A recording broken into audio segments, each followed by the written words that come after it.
La consigliera comunale di Agrigento, Roberta Zicari, della Democrazia Cristiana, chiede al sindaco che fine hanno fatto i 100 milioni.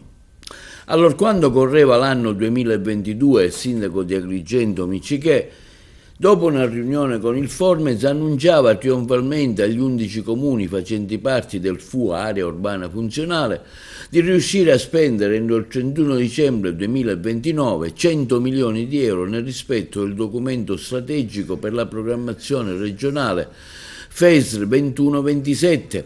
Ebbene, continua la Zicari, con altra probabilità abbiamo perso questo finanziamento perché i sindaci non hanno mai presentato alcuna strategia. Come cittadina e consigliere comunale stanno rubando il futuro di questo territorio, un furto che non può essere più sottaciuto. Con 50 milioni di euro quante strade si potranno sistemare? È ammissibile che in 3 anni il comune di Agrigento non sia stato in grado di redigere questo progetto? Cosa ha da dire il sindaco Miccichè in merito? Come pensa di salvare il finanziamento? Perché lo vedo incatenato sotto la presidenza della regione a chiedere veni e a cercare soluzioni?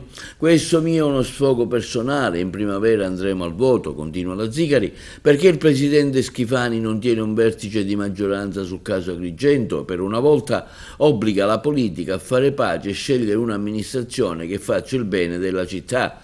Agrigento in questi 5 anni è stata derisa, umiliata, abbandonata, dagli arresti all'assenza di programmazione, dal rischio di fallimento per l'appalto sulle reti, alle buche per le strade, senza parlare di capitale della cultura che si sta vivendo come un vero flop.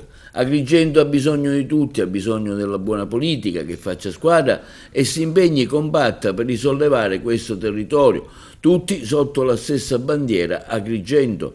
Lo dico a ragion veduta, continua Roberta Zicari dell'ADC, non c'è più tempo, altri 5 anni come questi e avremo un tasso di emigrazione giovanile più alto della Sicilia. Fermiamoci tutti, basta divisioni, troviamo una sintesi e proviamo a salvare la nostra città.